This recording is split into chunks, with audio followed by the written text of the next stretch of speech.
programs, but like now doing one. So forgive me if it's kind of haphazard.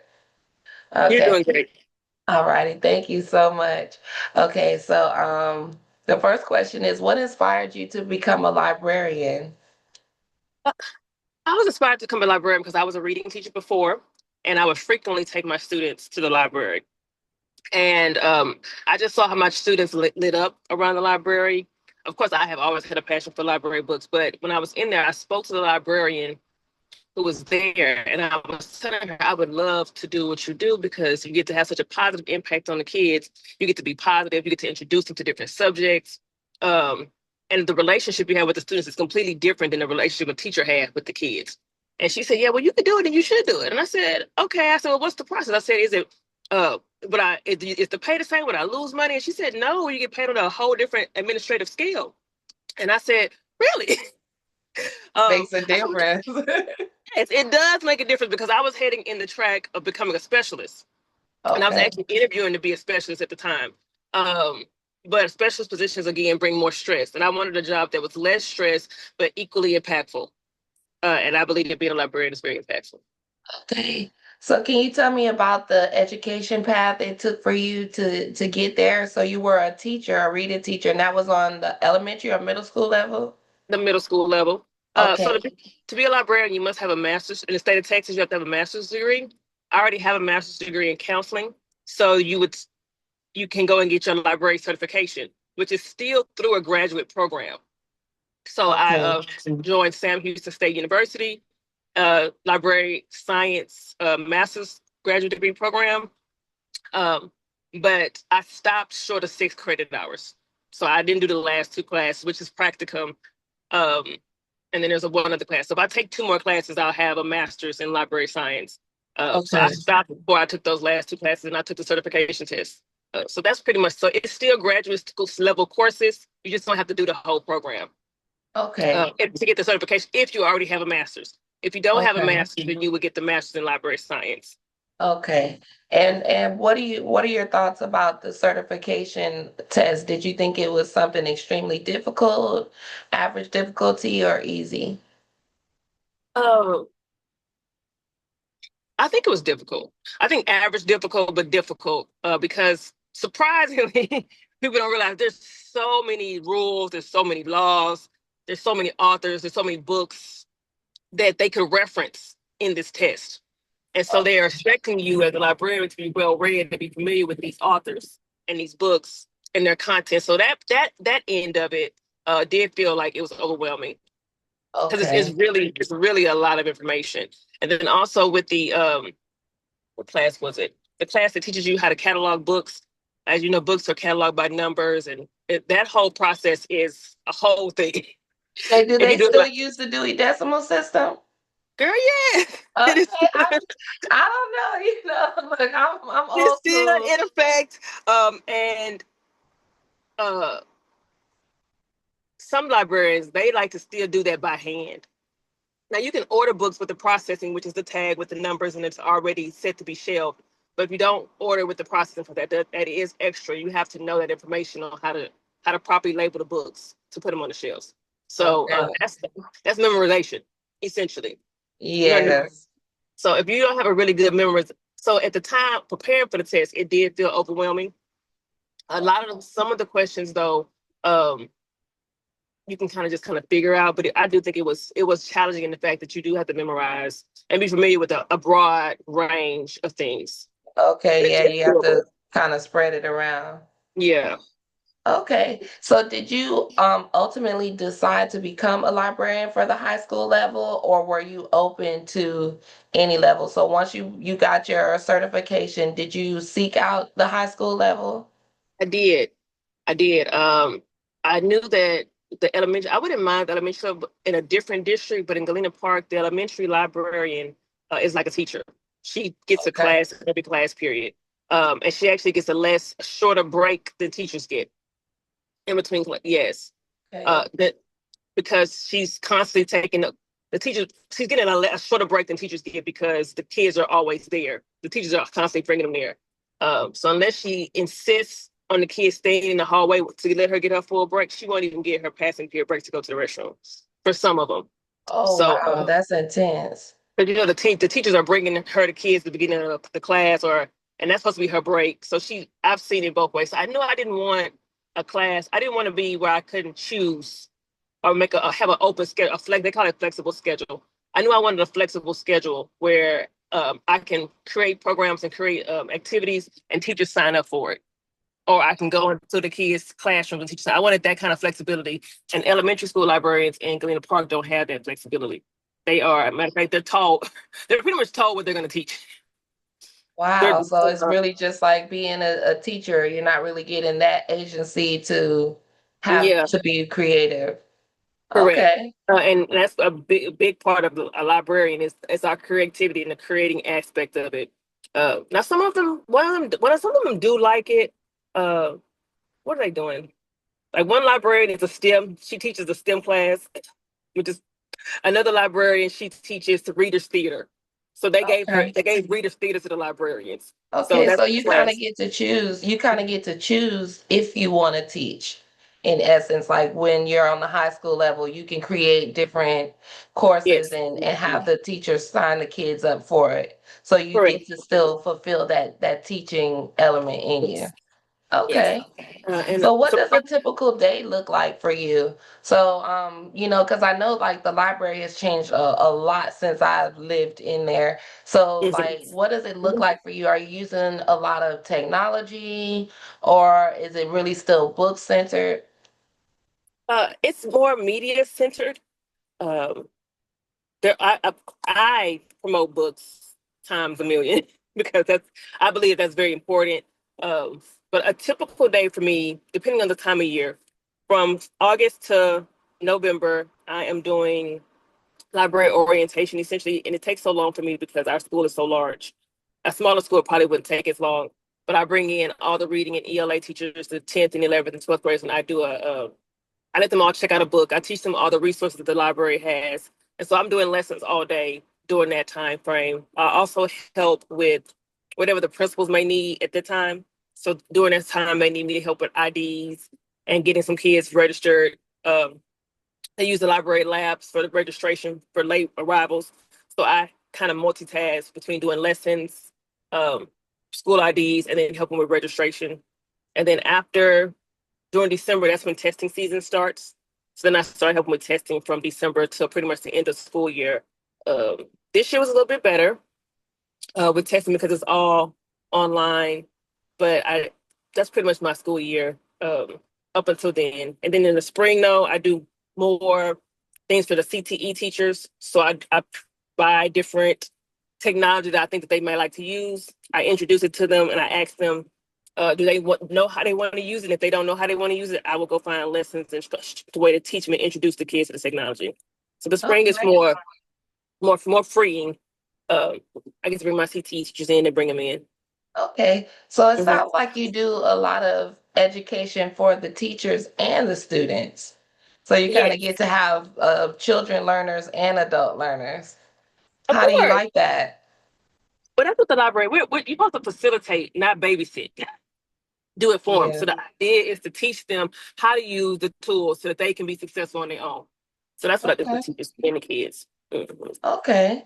So if And teachers what want to use my Cricut machine, come on, honey, I have a tutorial. Yes, I need a tutorial on the Cricut machine. Look, I have a list of technology that I want to get better at using. Being Mhm. back in school now has really made me realize how much technology has advanced and how far behind I am. But I'm Yeah. a quick learner, so I'm getting on top of it. And I was thinking about like as a librarian, you have to be really good at all of these different mixed medias of technology now. hmm So, what would you say is the most rewarding and the most challenging part of your job? The most rewarding part of my job is so my master's degree is in counseling, and I always wanted to be a career counselor to help the kids with their paths. And as a librarian, the kids come in and they ask me, I have resources available for them to apply to college and apply for different careers and then help get certifications. So to help these kids find their dream and their passion and research about it and learn about it and get and use the tools that's out there. That's my most fulfilling part of my job is to see them uh, help them find their way, so to speak. Okay. Uh, And what would you say is the most challenging? the most challenging part of my job uh, will come during testing season, or because of as libraries are, they're for the community, and so if I have something programmed in the library, perhaps the district might need to use it for something else. So it's the accommodating, and I really don't mind if there's notice, but the last minute accommodating would be there. Also, the data, pulling data, could be challenging, uh, and right now, I take that back. The most challenging right now is organizing my library. And it's challenging because I'm a new librarian, and most new librarians want to come in and organize the way they see fit. And Yeah. yeah, and I have 25,000 books in my library, so it's a huge undertaking. And then with all the laws that are coming down in the state of Texas, uh, with what can be in a public library, a school library, and what can be in a school library, I have to literally go through it myself and familiarize myself with these titles so I can be held accountable for it, because I don't want to be getting in trouble for something somebody else did. Uh, Yeah. And then you weren't aware of the content. the content in the book. Uh, Although I am very pro libraries having a variety of topics in there so kids can research. I'm not pro hiding information. I believe you need access to learn. But that'd be most challenging is organizing the library and getting those 25,000 books in an order that makes sense to me. Yes, that's a lot of books. Girl, it's been a task. It has been a task. So that would honestly be the most challenging part is that. Okay, and do you have an assistant librarian? I do have a library assistant, Miss Garcia. She's just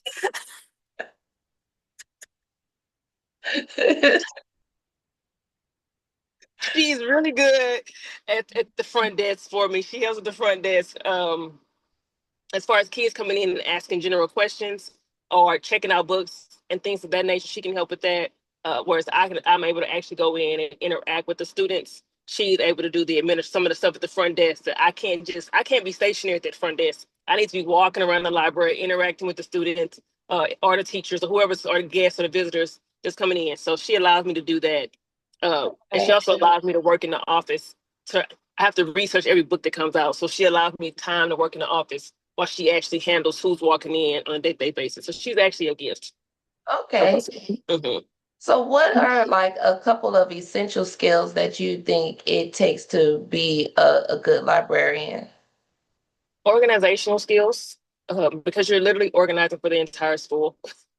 Everybody buys new equipment and it comes to the library to get tagged. Okay. So I tag all the equipment that teachers are using in their classroom. Either me or the technology guy will tag it, but one of us has to tag it to keep a record of it. So organizing that for the whole entire school, it could be anything from remotes to calculators, of course, books. I'm over textbooks as well for the whole campus. So just to say it again, what was your question? Oh, what skills do you think are essential to So, succeed as a librarian? so organization is essentially to succeed as a librarian, being able to appeal to a variety of levels because on the high school level, I have kids who read on a second grade reading level. And I also have kids who don't speak English, NAC kids. And I also have kids who are, of course, GT and AP and college bound. So being able to just communicate and have resources and see what those kids need on that level is one of the things that you need to be as a librarian. Okay. So what keeps you passionate about being a librarian? What fires you up to get up every morning and go and do it? The joy. I honestly enjoy my job. I honestly love. Excuse me, I'm on a Zoom. I'm so sorry. She's still on her.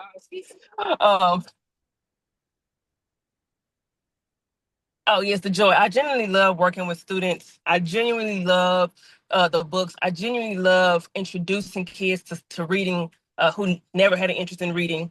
That is a deep passion of mine. I genuinely love teaching kids how to research properly, how to think critically, those things. So that's what keeps me going and motivated. Okay. So would you have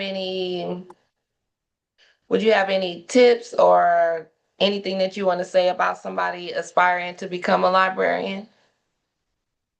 It's a path because you say, like I said, you do have to get your bachelor's, but it's well worth it. It's well worth it. So just keep going.